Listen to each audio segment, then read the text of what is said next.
Hello, everybody. Welcome to the Anarchy, the show where we talk about esports culture. I am super excited to be here with everyone here again, and I'm glad that if you're listening on Twitch, YouTube, or wherever you find our podcast, I'm super glad that you could join us. I'm your host, Draconis.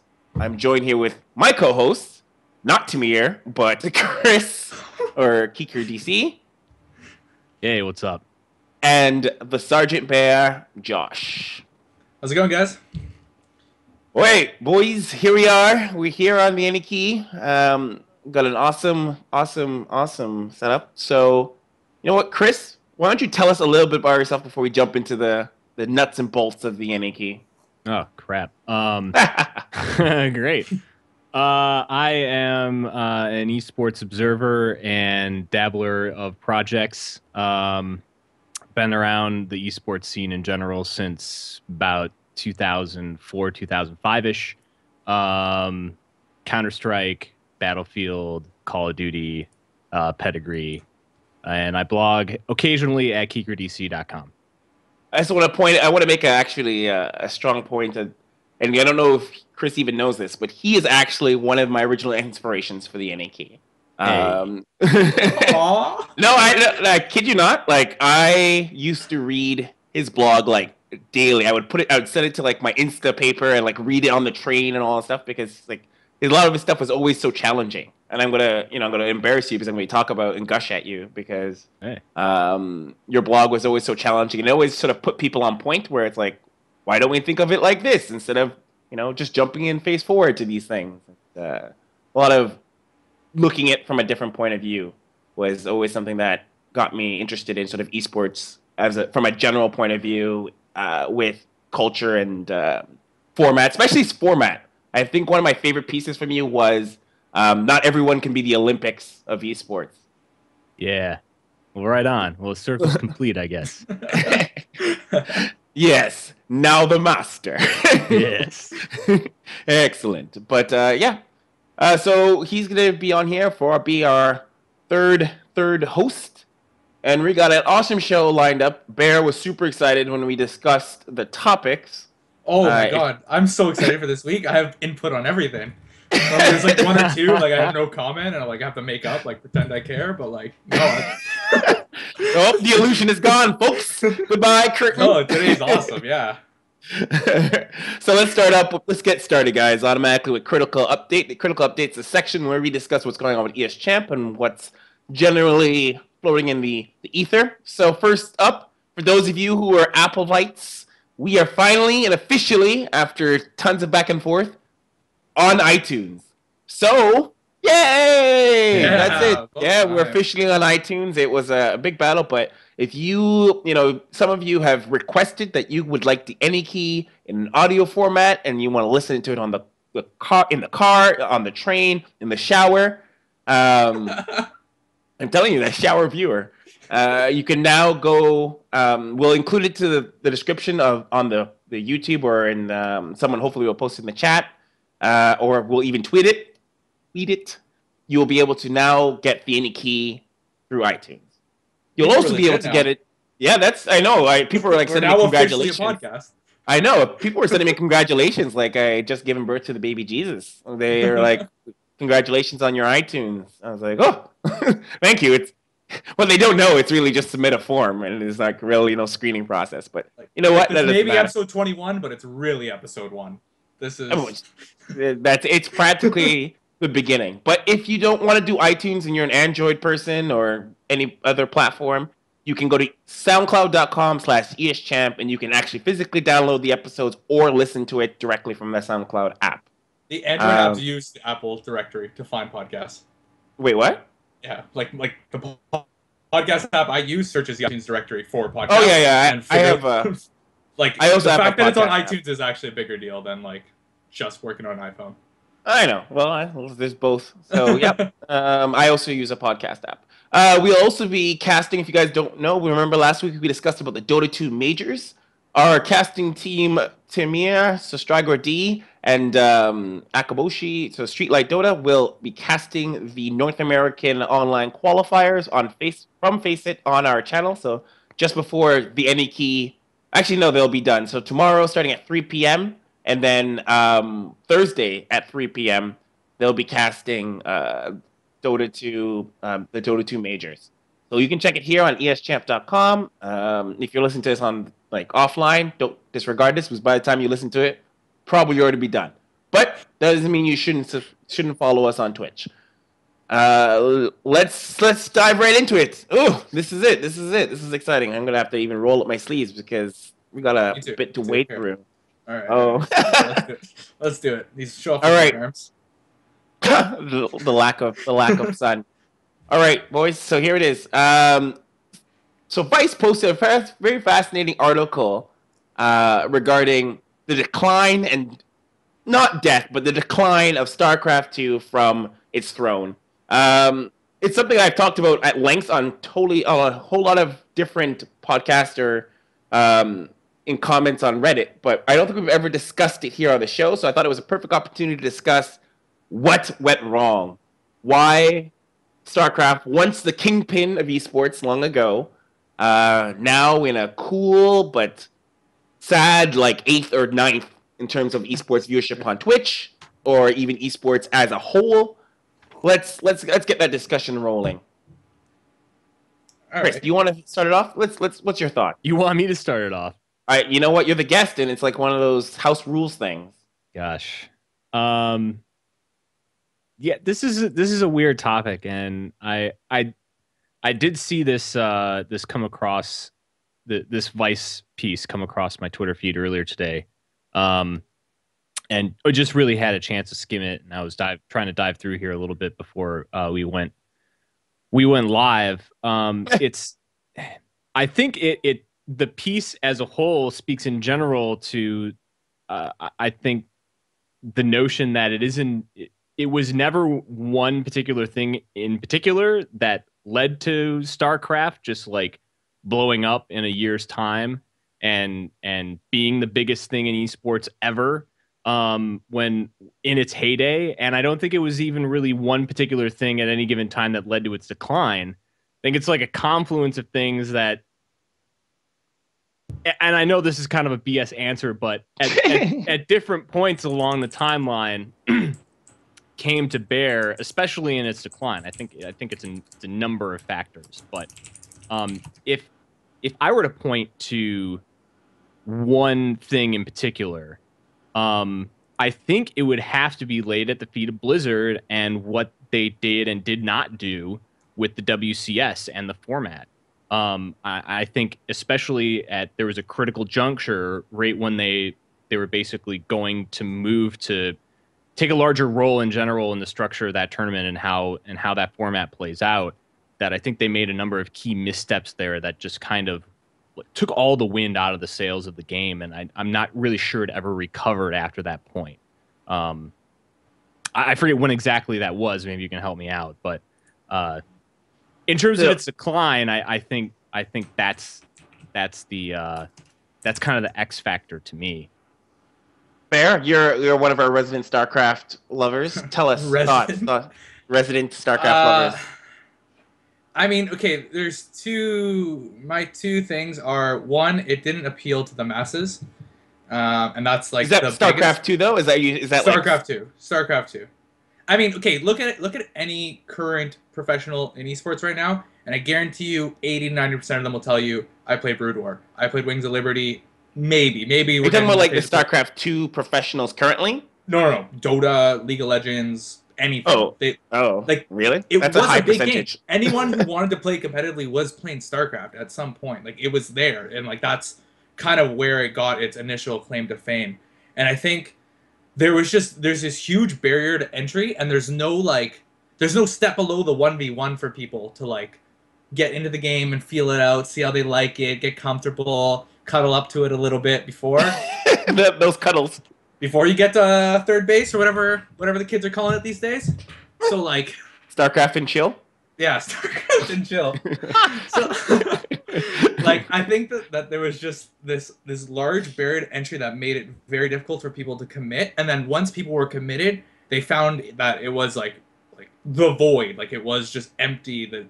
It just felt, you like open it up, and I mean, I was telling you this earlier this week, Drek, and like, it just, when you open up StarCraft, it just feels like you're like floating through space by yourself. Like, no one's there, no one loves you, you're alone in this world. Like, the social features is what I'm getting at. Like, a lot of it I was missing. No, you're gonna get me starting on that rant again. Oh my goodness. I mean, to speak on what Chris was saying, yes, the WCS format, up until about last year, and I still have flaws, I still have issues with it, but I mean, oh my god, I still have issues with WCS. Even only now have I seen like WCS feels like an actual league, but like the last 3 years have been just this mind boggle of I couldn't follow the format. I must have asked Delk like 7 times how the format for WCS 2013 works, because I couldn't wrap my head around the very concept of this format. But it was just I don't know, it was kind of convoluted. It made it hard to follow, and like, if like, we're lazy. As a society, we're lazy. If you don't make it easy for me to follow, I'm not going to pay attention. I'm not going to understand. It needs to be in my face. There's 3 seasons. Top points goes to BlizzCon. There's a bunch of little tournaments in between. Like, why was that never? I was at never like one JPEG thing that was just like on their website. One JPEG. I don't know. I've never been the whole, basically catering to your common denominator. Like, I do like personally that StarCraft is a little bit inaccessible from everything, but that's a personal thing. I don't know if that necessarily plays into the factor. I agree with Chris, or at least, pulling on his point. I feel like a lot of it came from Blizzard. I don't know if it's fair. I don't know if it's fair for me to actually blame Blizzard, but I feel that it was going along just fine, and it's doing its own thing, and Blizzard's like, listen, this is our game. We will handle its esports future. Kespa, get in line, or else you won't touch any of this StarCraft 2 booty.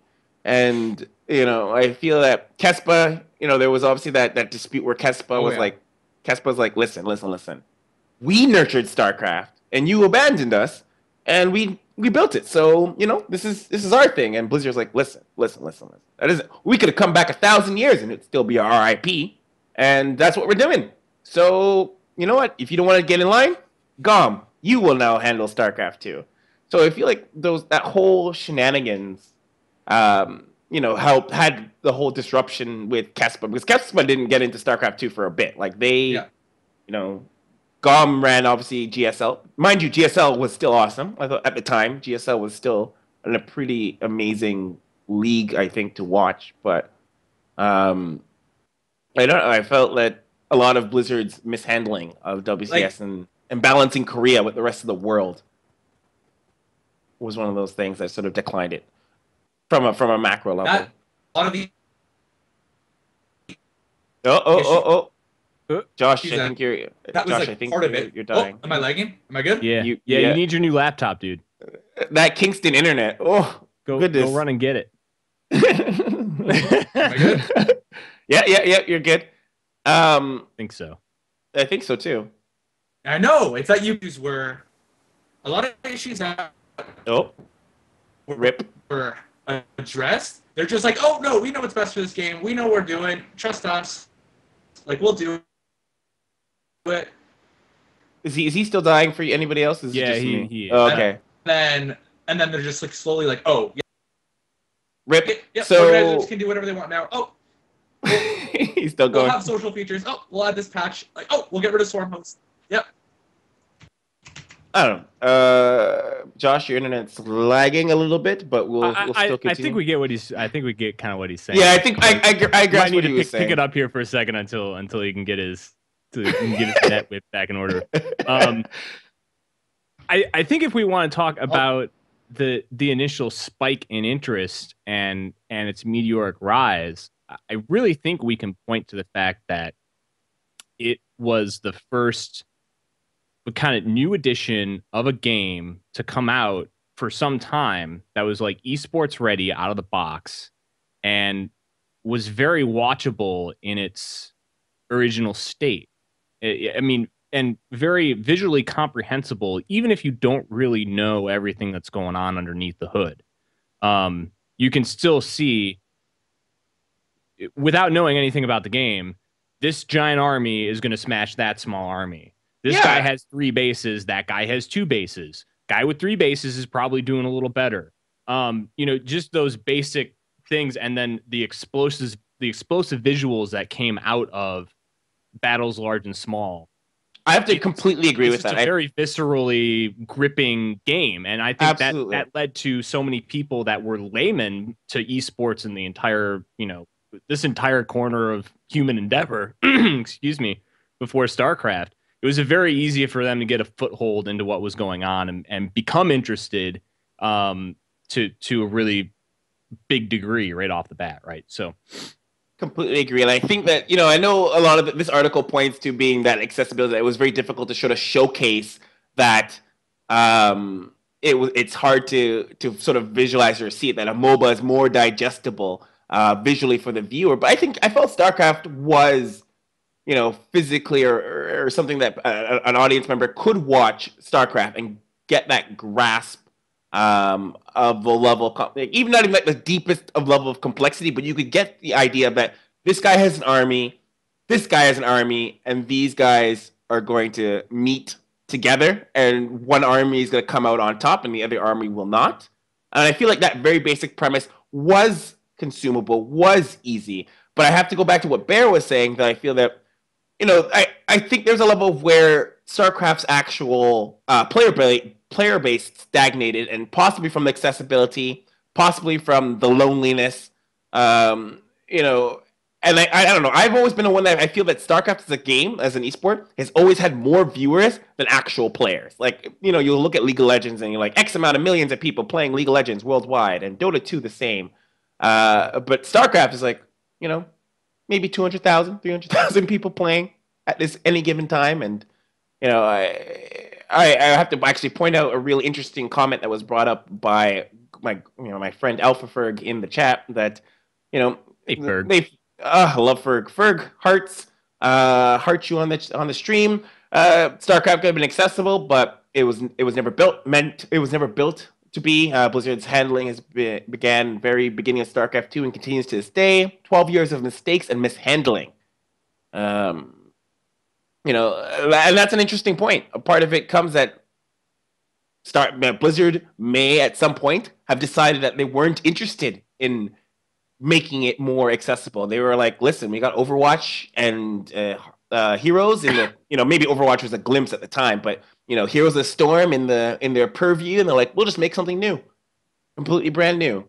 I totally had an entire meltdown today when I saw the new StarCraft UI, and I saw the UI, and for those who don't know, StarCraft today released 3.0 for Heart of the Swarm, and they released a lot of sort of basic uplifting. They sort of gave StarCraft a little uplift.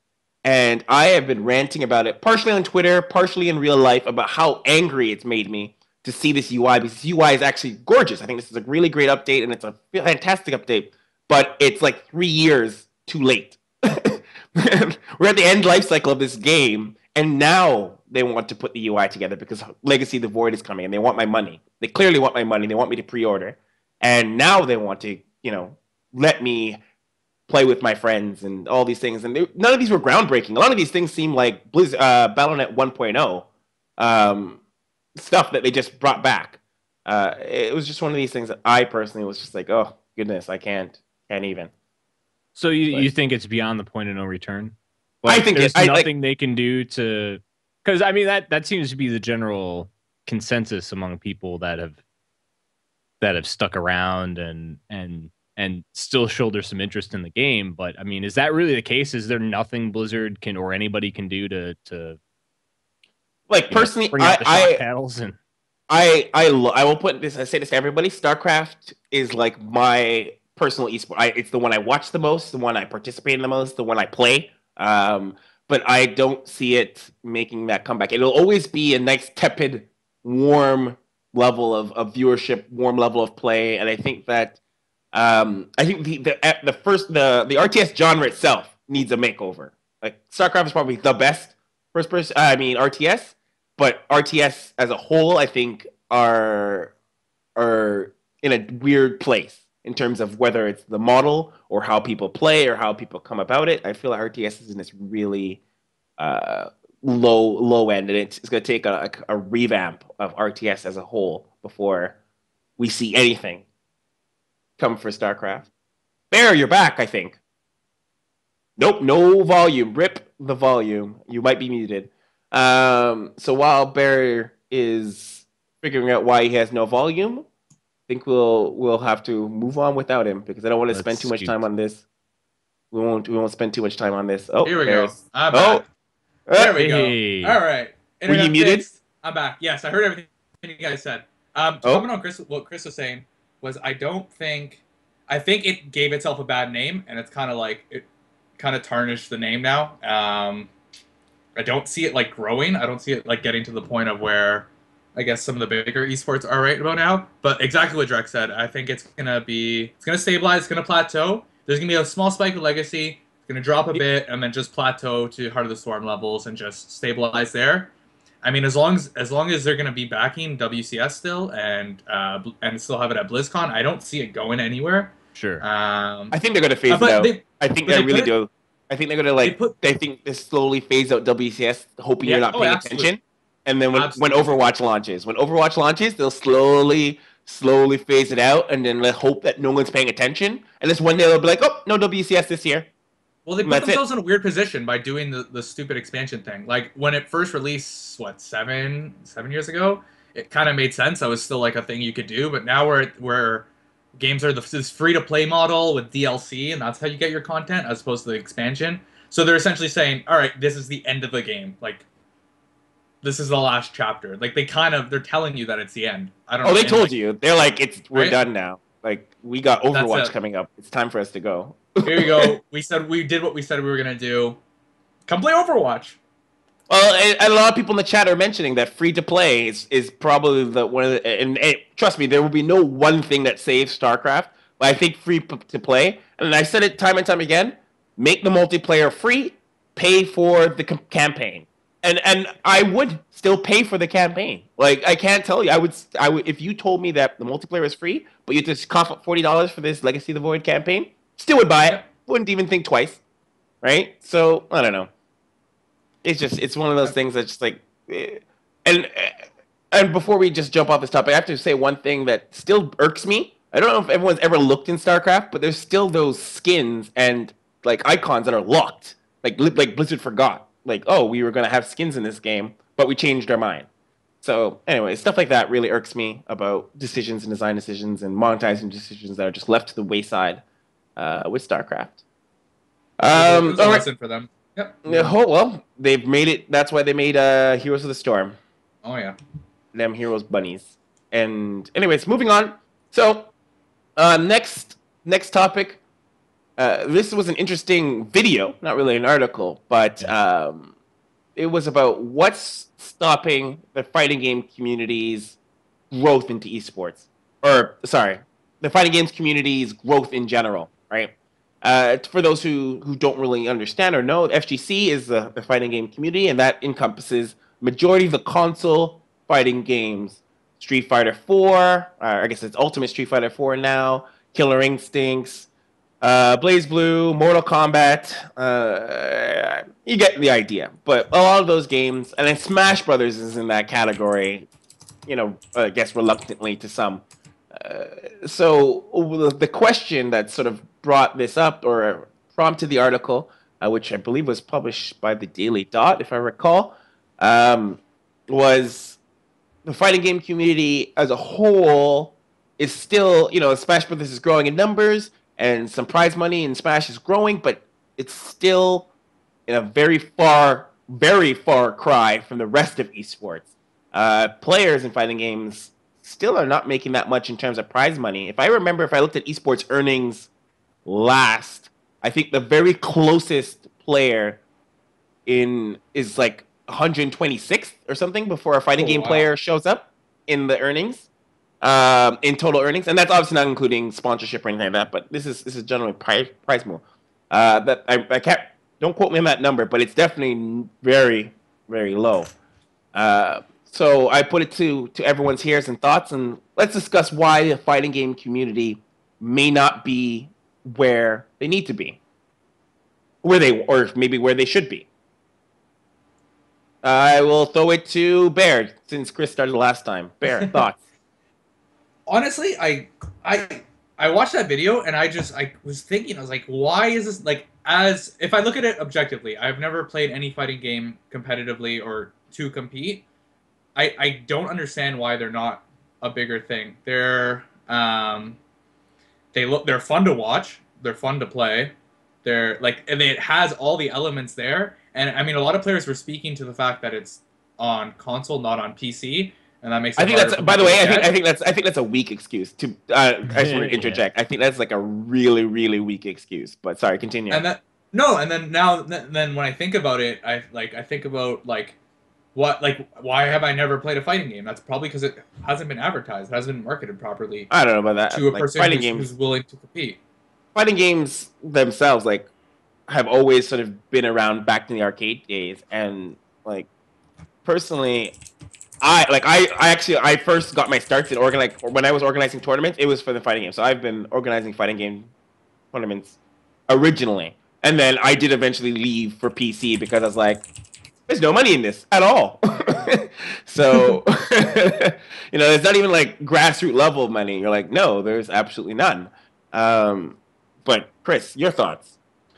Yeah, I've got a few. I think some I think will probably either piggyback on things that have already been said in that video in particular, because it was kind of like an interview of a lot of people at an event, kind of notable names and stuff like that. Now they all had pretty good things to say, but I think one thing maybe either I missed it or nobody stepped up and said it, was there's very little dev support for all of these games. I mean, they're, in terms of the developer stepping in and front running marketing for the esports scene. And we see this in other games, League of Legends, obviously, Dota, obviously, Counter-Strike, obviously, where when the publisher steps in and takes a leading stance in highlighting what's going on in these scenes, it pays dividends for everybody down the line, and it just makes it makes the whole scene that much larger and easier to digest.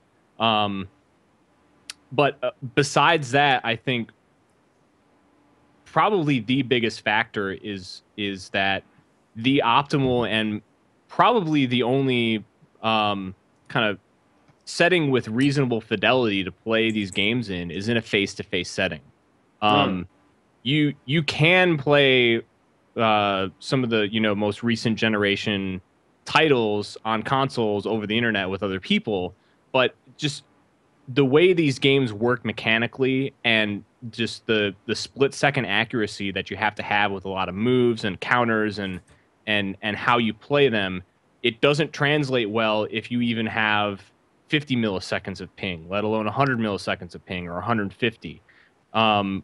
Whereas, like for Counter-Strike, for instance, if you have a reasonable, sub 100 ping, you can still have a pretty good experience. Here's a thought. Actually, that actually brings up a really interesting thought on my point. I wanted to comment on that before you move on to the next one. But, I feel like in terms of Counter-Strike, all players realize when you go to LAN, it's a very different experience. Is it that much of a variance? Is it because everyone knows when you're playing on CEVO or you're playing in any of those leagues online, you're playing towards an online, there's obviously ping and what have you. And then when you play in a LAN setting, it's a totally different game. I've heard that so many times where people say that when you play on LAN, it's like a totally different game because the factors of ping have been greatly reduced.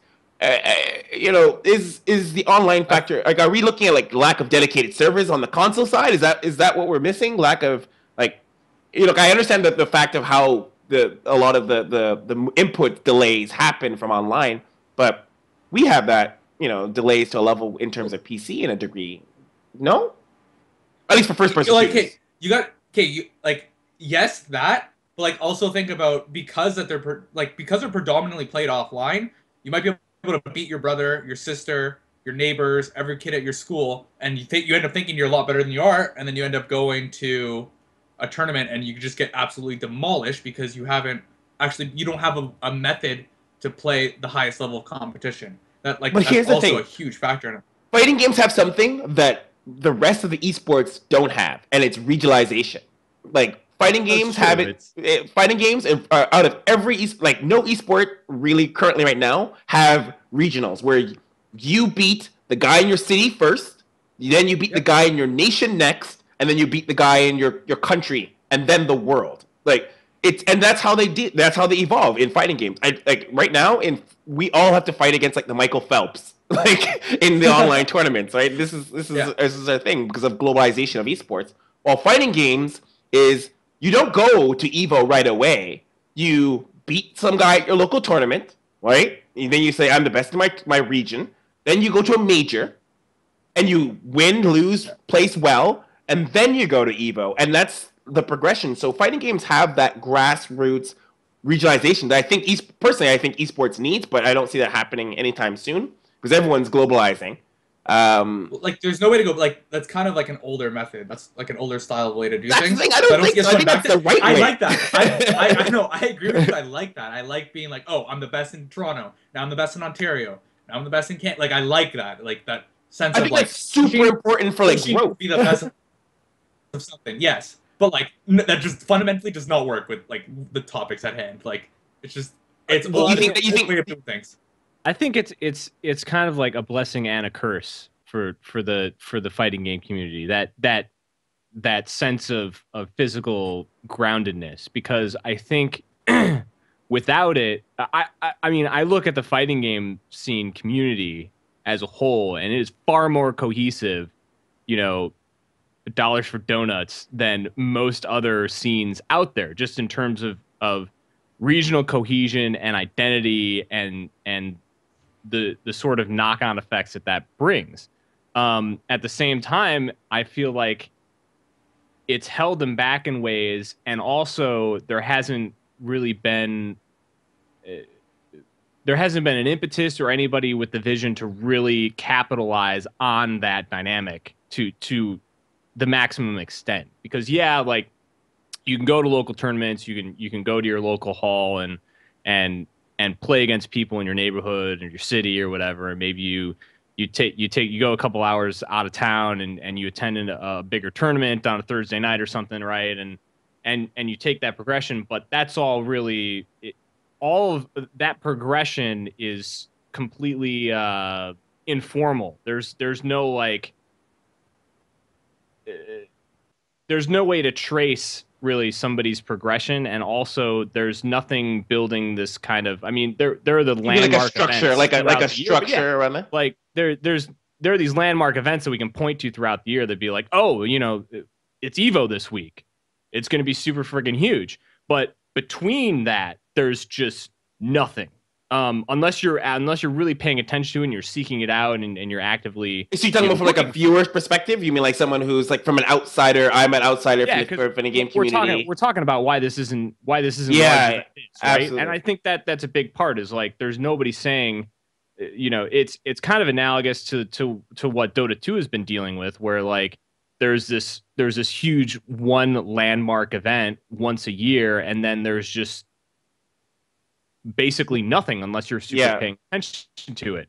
And so if some of these tournament organizers could get together with each other and perhaps cobble together some sort of, you know, yearly season or structure to their events and have a cadence that we can count on, you know, year in and year out, and really anticipate, I think that will be the thing that could kickstart further growth in audience size and engagement.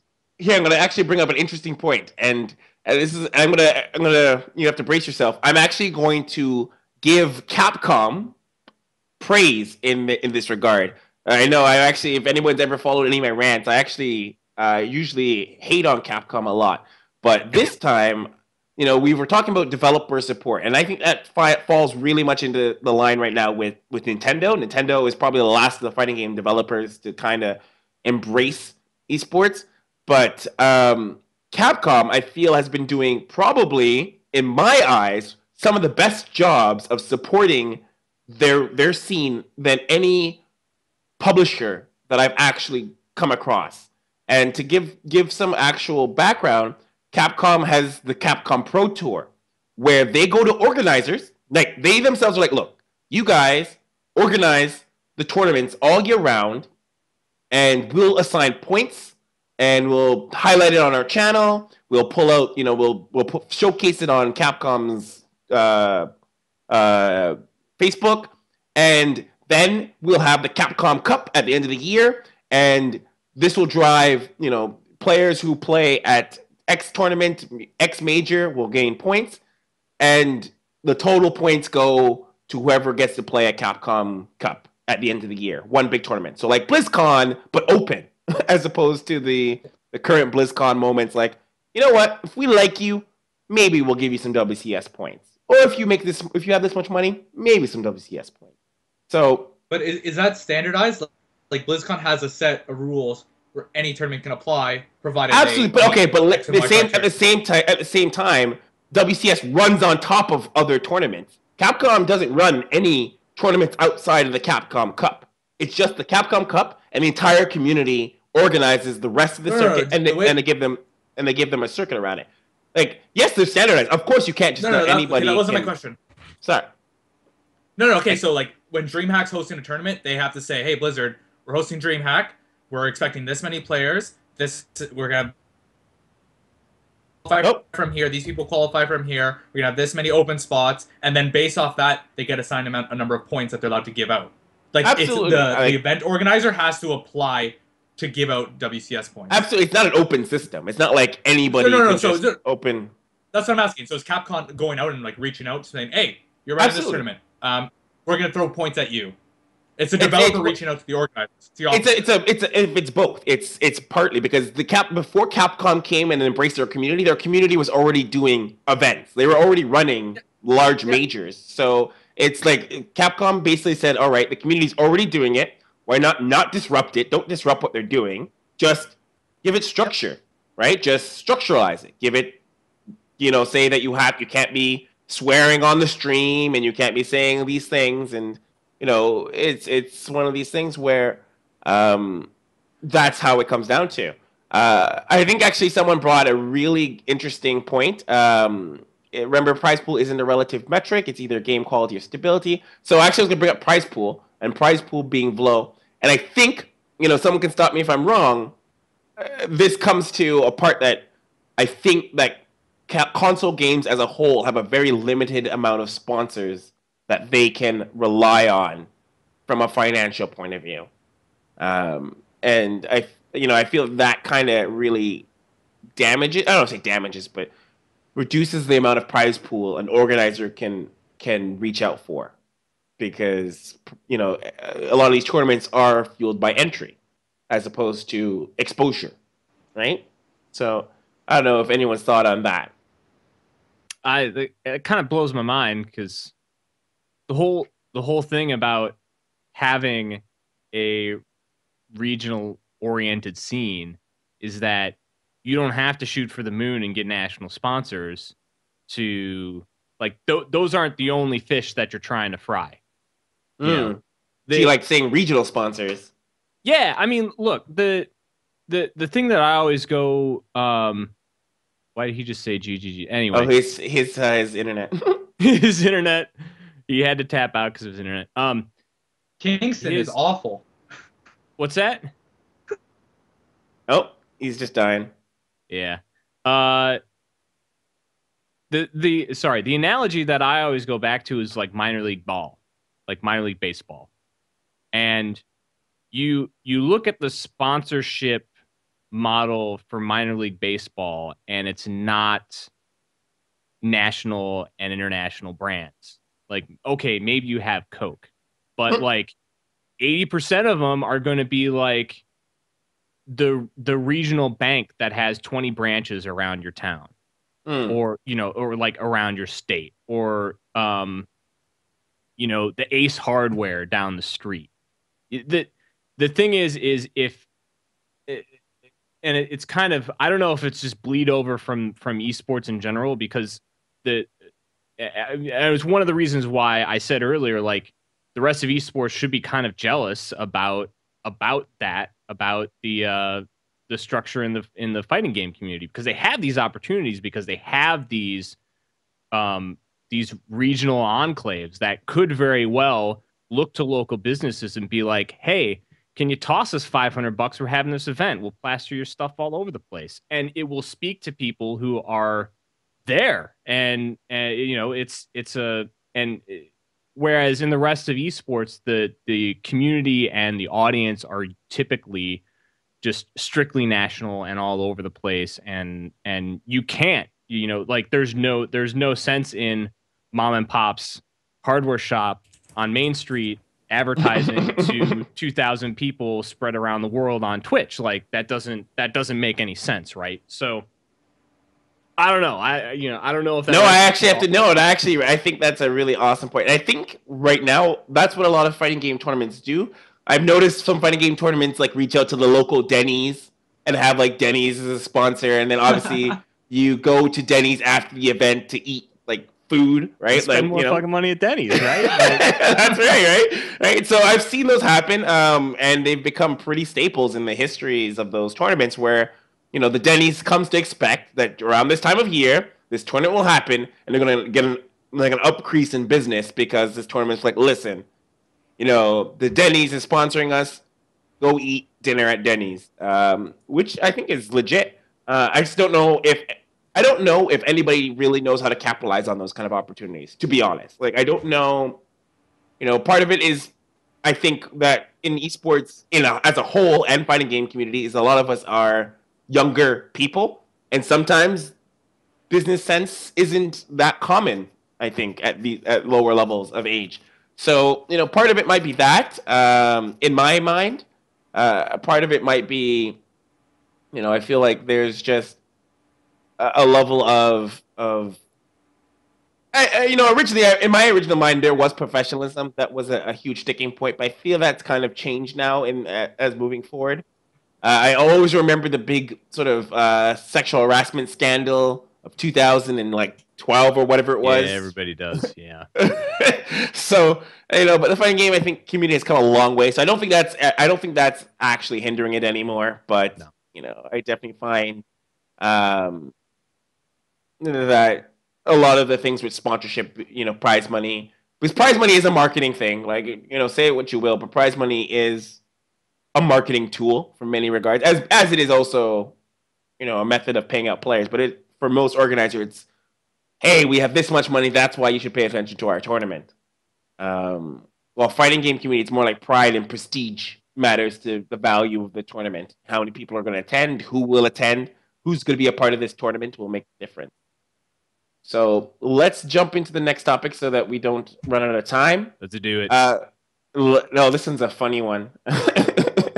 So G2A sponsorship in trouble. I think I want to say earlier today. Essentially, Riot asked teams. I don't know if they forced them, but pretty much teams asked in their Riot way, heavy-handedly patted on the head. Said, "You guys need to remove the G2A logo from your team's jerseys, merchandise, whatever, until we make a decision on whether or not to ban."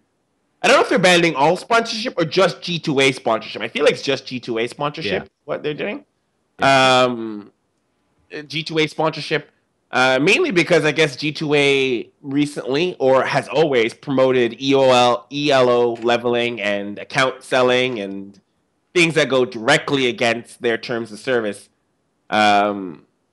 So, I don't know. There's not too much to be said on it, but I kind of wanted people's thoughts.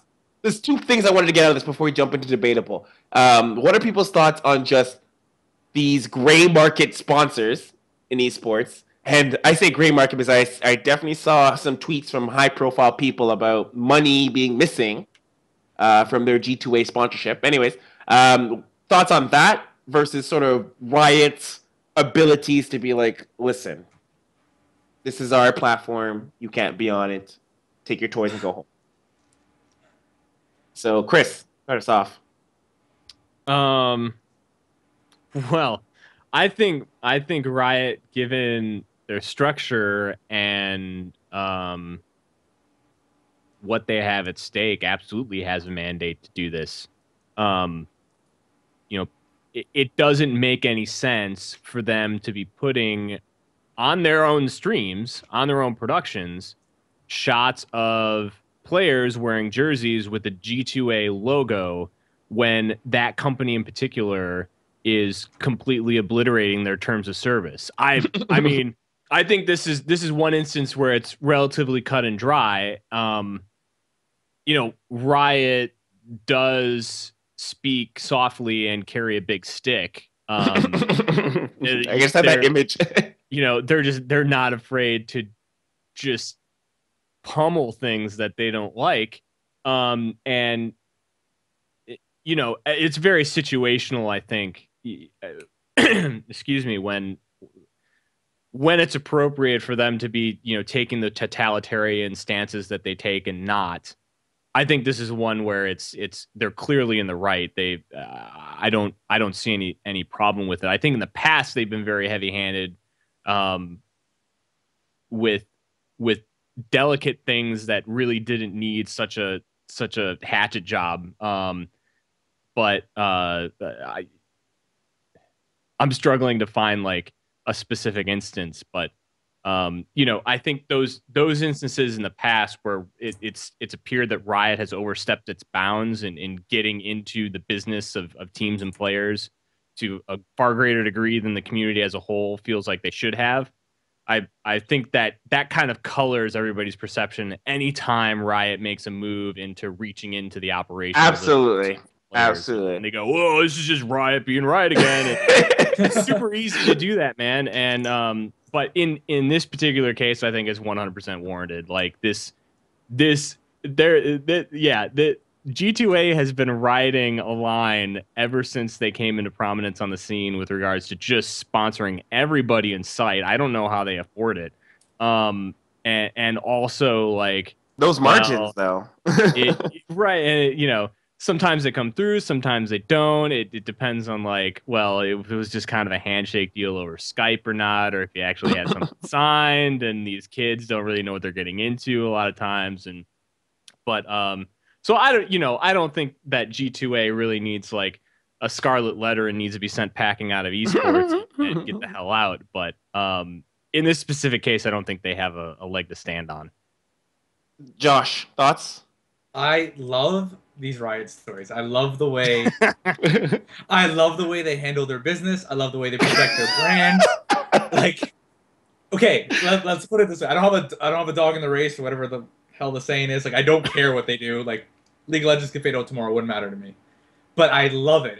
It's just hilarious how well they nurture and they protect it, and everything has to abide by certain rules. And I like it because it's interesting. I like it because it works for them, where I don't think it would work for most other games. And I'm not talking obviously. I mean, Chris brought up pretty much everything I want to say. Like, yes, they are in the right to have. No, they're in the right to have an issue with it. Like, it directly violates what they stand for, and Riot works very hard to make sure the game is accessible to people, and it's not they try really hard to mitigate the toxicity that's inherent in team-based games, especially online team-based games. So they work very hard to maintain that, and the elo boosting adds to that, and it's just I can see why they're doing it, but just from So here's my thoughts though. So let's just take a little slight turn to the left before we move on from that. Do you think that G2A as a whole, if this is something they're like, okay, if we can't be in the LCS, we're done with esports. Do you think that's a possibility? Does anyone think that G2A might be like, listen, we're this Kingwin, their rival, kind of pull their strings away from esports if they violate the LCS? One of their biggest platforms to get on is something they can't reach into that might send the rest of the G2A family packing. They're fine. Like this is one asset that they may have lost. League of Legends is such a small section in the esports genre as a whole. I Obviously, would say it's one of the titans. It's one of the titans, but it's not like when you look at it in retrospect. If you look at some pie chart, it's like what 10% of like 20% of esports right now. It's not. It might be the biggest event. Like the LCS finals might pull in the biggest numbers of the year, but I still don't think like it's all of esports. It's a big chunk, but it's not the whole pie. Exactly. Is what I think you're trying to get to. Yeah. My thoughts on it, obviously, I think it's. I have a very love-hate relationship with G2A. On one hand, I'm not particularly convinced about their business model. But it's very hard to. I have there's a herd mentality where it's like everybody else is sponsored by them. Could they really be that bad? And I think that's a really bad justification in my own mind. But I do make that justification where I'm like, all right, if G2A was to sponsor, I would probably say yes, because could really everybody in the industry be wrong about G2A? Like, could everyone? I mean, everyone like, is it possible? It is, but they couldn't have made it that because they sponsored everything. I don't think I've ever seen an event, a large team, or any program that in esports that didn't have a little bit of a splash of G2A. They even sponsored that Maldives. Like they sponsor everything, right? Well, if it's on fire or not. So did Sony and Pepsi apparently. Which wait, they sponsored Maldives too? I don't. Well, it was on the thing. I don't know what to tell you. Everybody's sponsoring these Maldives, but G2A is like the Coca-Cola of esports. Like they're just on everything. I don't know. Yeah, I feel like I don't agree with Coca-Cola ethically. I feel like I feel like Coca-Cola is not like that like crazy with their logo. I feel like they only choose high profile. I mean, I could be wrong. Like I don't know a lot about traditional sports, and I do know that they do sponsor a lot of television programs. But honestly, their advertising is so good that it's second nature to you. You don't even notice it. You're right. It took me almost 2 years after not watching American Idol to realize that they were like the primary sponsor of American Idol. I didn't realize that until someone's like, "Yeah, didn't you notice the Coke bottle always facing the thing?" I'm like, "No, I didn't," but apparently it is.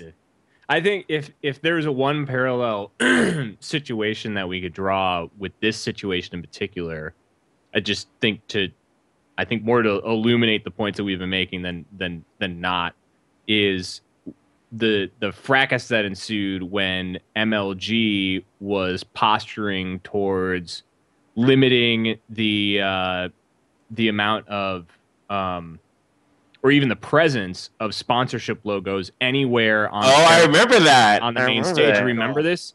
I forget when exactly it was, and for what scene in particular. It might have been Halo or Call of Duty. That was Halo. I think it was Halo.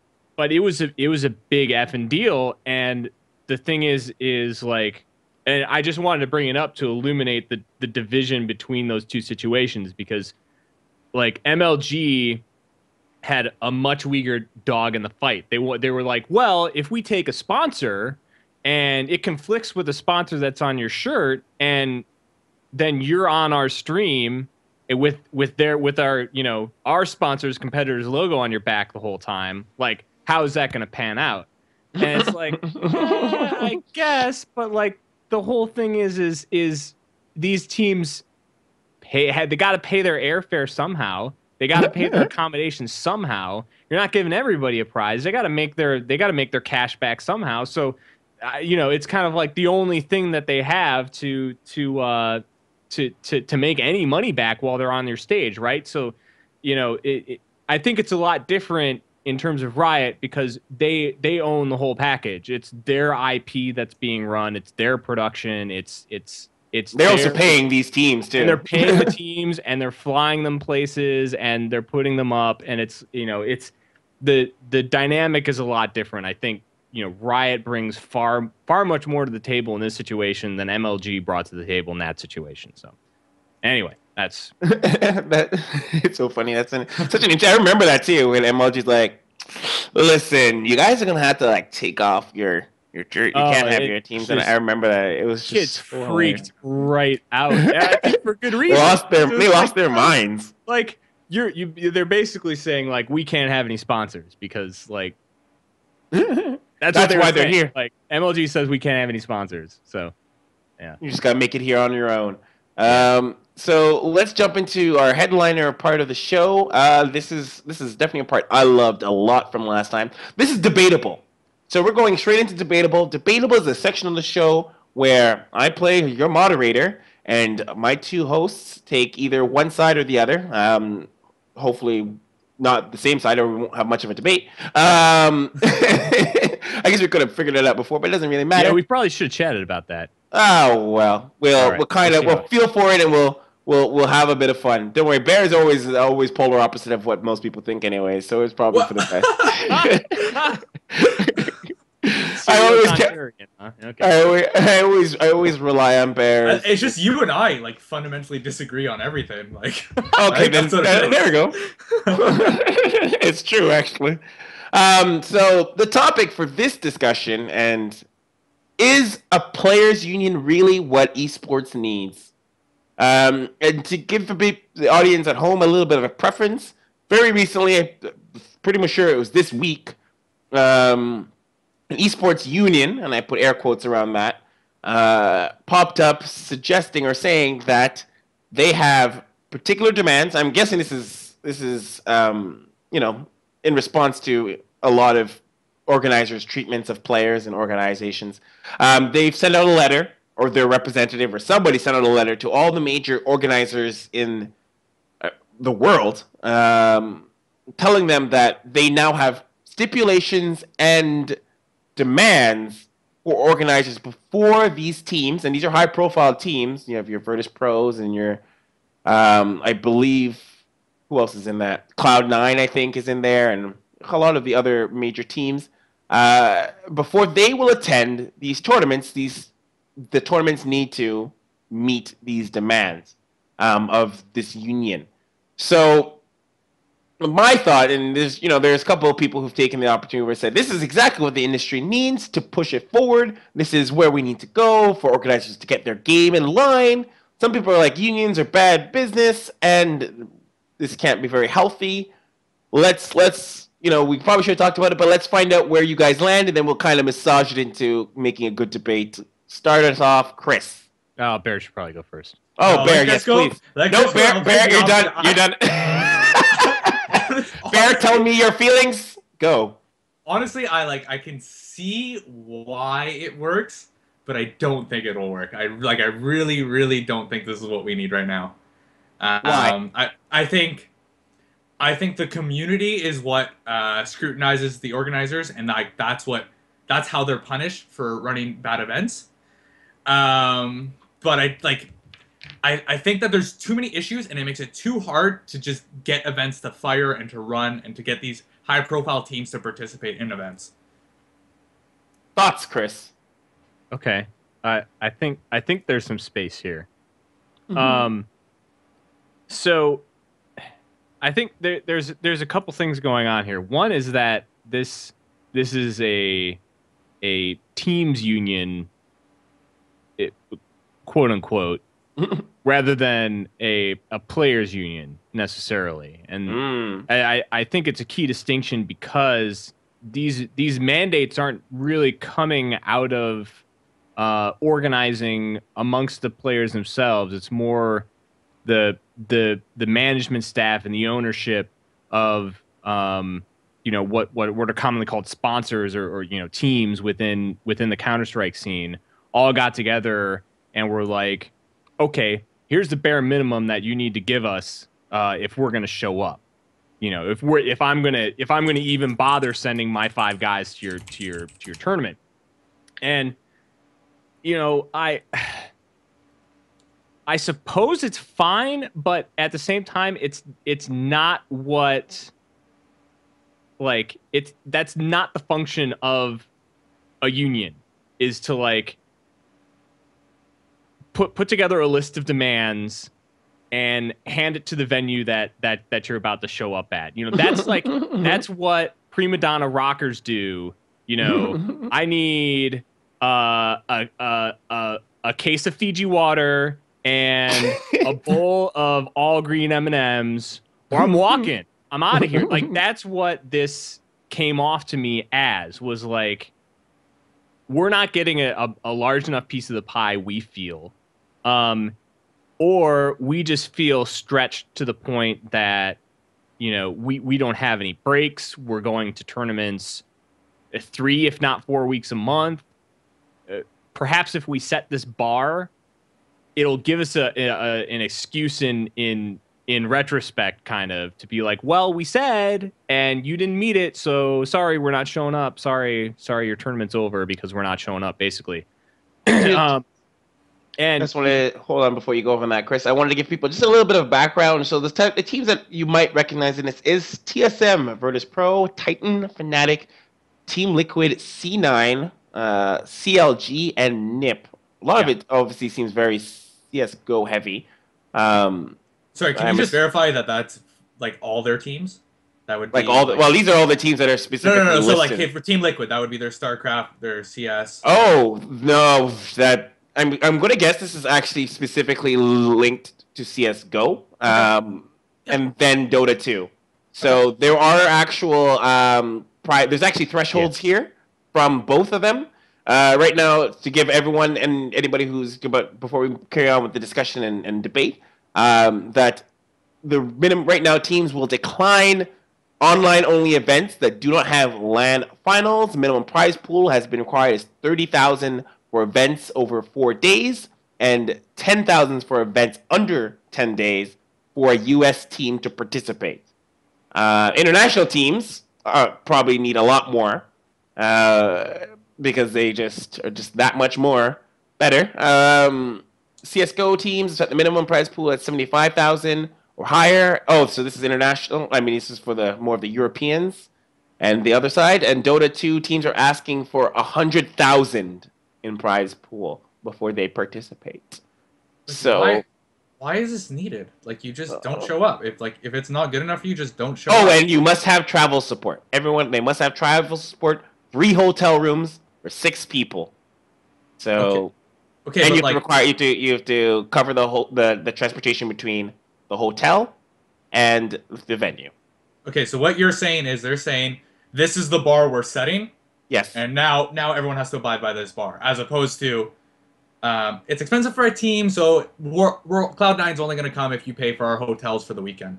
Well, normally that's how a tournament might individually negotiate this with individual teams. Yep. But this is the team saying we now have leverage because these is a collective body of these teams' names, and this is our demands. And if you don't give in to these demands, you won't have the thing that makes your tournament so good. Okay, then why do you need that extra step of bureaucracy? What is leverage? Okay. Leverage and power. But there's no these teams, organizers or let's say team managers already talk to each other. Like, I'm sure they're all friends to some extent. Yes, absolutely. So, hey, are you going to that tournament next weekend? Nah, they're not gonna pay for our hotel. Okay, I'm not going either. Why does there need to be a governing body? What is this governing body gonna actually offer to the teams or the players that doesn't already exist? The whole premise would be to set the bar for other organizers to step up to. This also, in many regards, will weed out certain organizers from running events probably in frequency. This will probably, at the same time, it'll also give teams I would imagine, a little bit of a break, because now they're like, we only need to go to these events that meet our criteria, or universal criteria, which might be looking at getting the organizers to step their financial game up, right? To make sure that they meet this universal standard across the board. I actually want to make a big point that this is not the first time in esports history that something like this has popped up. I just want to make that point out. I believe it was called the G8 before. I can't even remember the name or title, but they banded together. Or was it G7? I believe it was the G7 teams. G7. Yeah. And it was almost more pointless than this here was, because they they never actually collectively did anything except published power rankings that nobody really cared about. And yeah, it was also Counter-Strike oriented. And, you know, when things popped up that were like in its supposed wheelhouse, like a tournament not paying out in a timely manner, or, you know, things just being obviously shady to the point where nobody would show up. Time after time again, this enclave of teams basically did dick all to address that situation. So in some sense, this kind of crudely cobbled together cobble of, you know, email bandits has actually done more than that G7 body did back in 2006 and 2007. You know, I think where we probably seem to agree on this is that it's maybe not necessarily completely useless what they did, but it's in a way awkward what they did in the sense that there's really no reason at this point, I think, given the layout of the scene and how well things have been going recently, to even make a public spectacle about this. I'm not really sure why this became an open letter. You know, because I don't think it was leaked to any extent. I think they deliberately said, like, this is what we sent to all the tournament organizers. Look at us. We're awesome. And it's like, it came off, I think, in an entirely different way than they really intended it to. And I don't know. I think the bottom line for me is it really highlights the awkward place structurally that the scene is in right now, in that we have really three distinct levels of interests in the scene, where in most professional sporting, you know, structures, we only have two. You know, a union of teams is known as a league. Like, that's what team unions are. And so in esports, we don't have that. We have groups of teams, and they go to tournaments, and tournaments are a vendor of tournament experiences. And I think it just highlights the tension that exists between those two, the split interest that really should be cohesive. Now, isn't this though an opportunity at least to address that? Like, isn't this I feel like this might be an opportunity for esports teams to sort of say, you know, look, we don't want to be abused by this system any longer, and we're banding together in our cartel to, you know, control the levels. And I want to make that distinction. I do believe it's a cartel. I don't think it's a union. I feel like it's a cartel. Control the tournaments. Take that power to us to dictate how the tournaments will treat us, quote unquote, as teams, treat future teams that join our cartel, and, you know, control the prices of payout, right? I honestly, I feel it's a cartel, but cartels exist in the real world, and they're a real thing. So, yeah, yes, yes. What do you think OPEC is?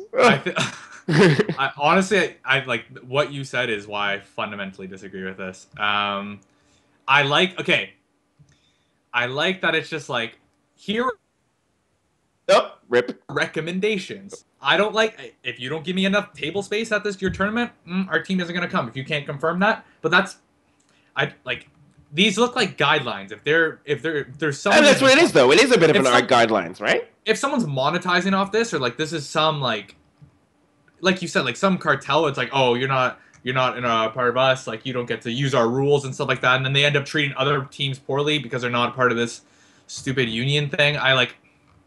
It just doesn't make sense why this needs to exist. If this was a Reddit post of like, hey, we're the organizers from here, we set out rules that we think are essential for us to participate in events in 2016. Here they are.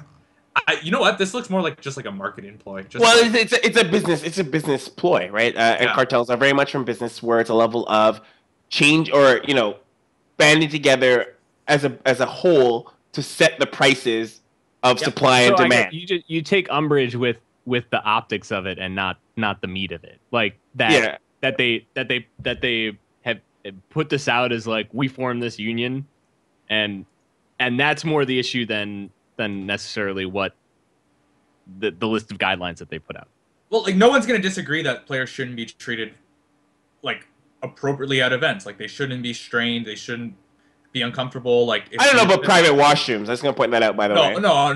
But like, no, some of this stuff looks dumb. But like, but no, like you should like, yes, if you are saying you come here and we'll give you a hotel and like we'll treat you well and like we're not like, you can play your game and compete at a high level. Yes, players are entitled to that. Like they deserve that. But I don't think that like this. I think the way it's going about it, like it's just dumb. Here's the thing, like specifically about the bullet points though. The thing that got me about this, it wasn't the minimum prize pools.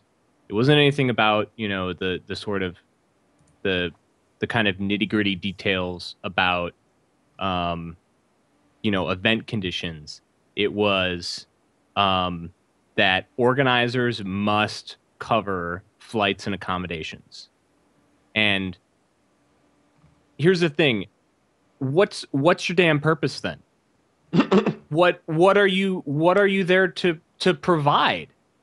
I mean, honestly, like if you're not taking care of flights, okay, so perhaps you're picking up meals. You're not providing any of the prize money. You're not providing anything to do with any of the logistical details of the event itself. Paying organizers, paying security staff, paying IT people, all the trusses and lights and scaffolding and stages and venues and all that crap. You're not taking care of any of that. So what then are you taking care of? And if that can't be answered, aren't you just a redundant middleman now? That's just kind of taking your cut on the way through. Like, honestly, and so I think that's what kind of irked me the most about this is saying, okay, we 10 or so teams, we have reached a higher level. We're better than all the other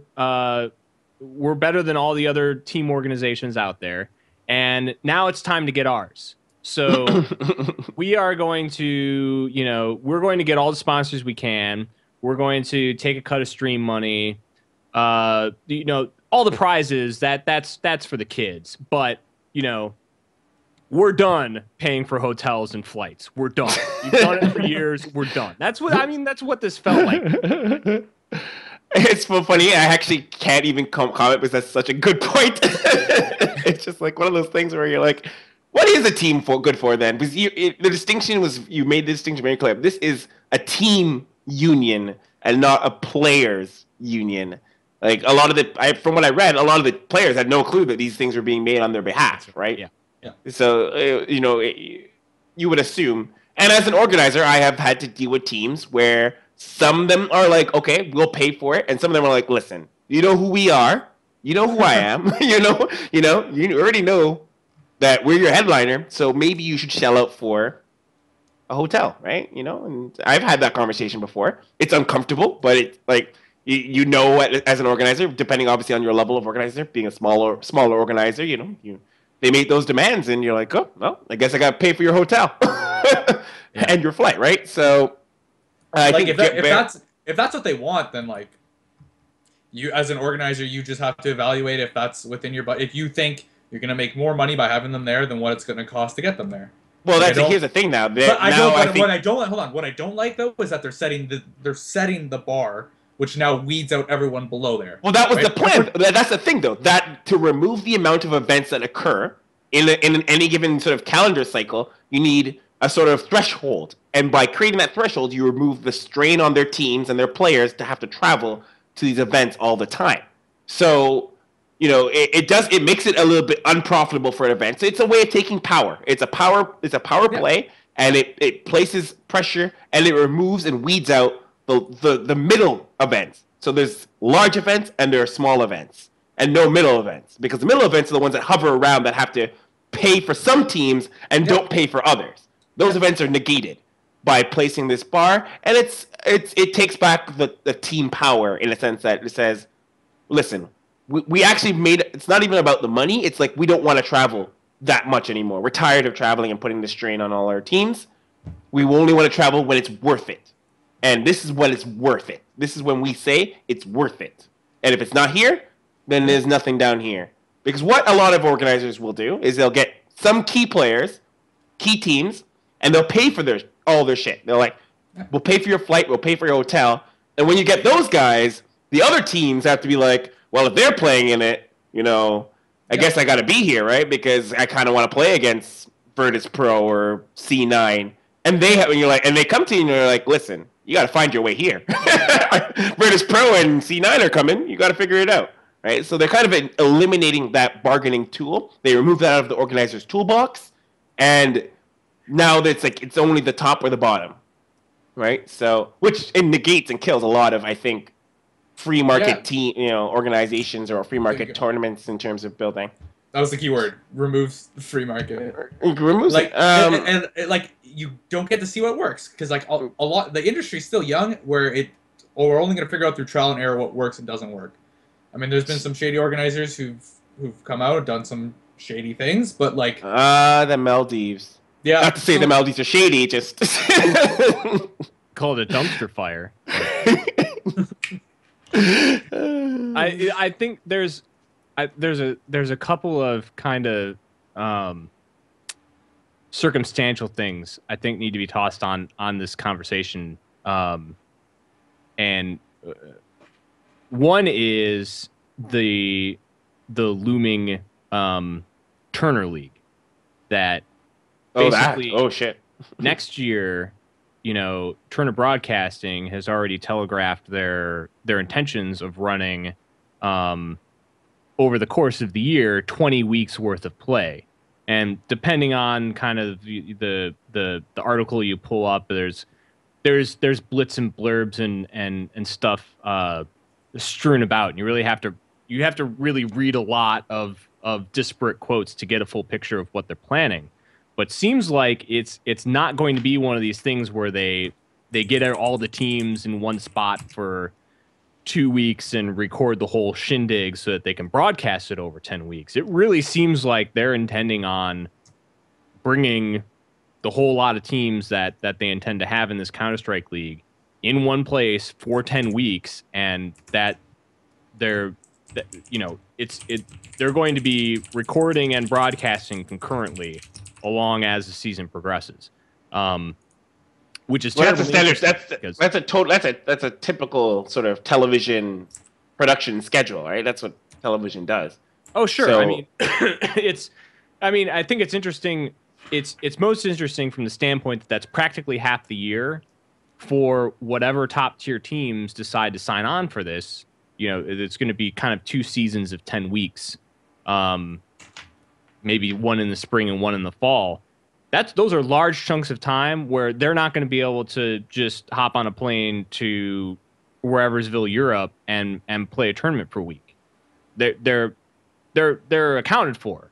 So I don't know if maybe that is factoring into this, and they're going, hey, look, you want us to stick around? You want us to be available? You want us to not hop on this, this hotness Turner League and be unavailable for half the year and probably make enough from the Turner League to cover us for the year?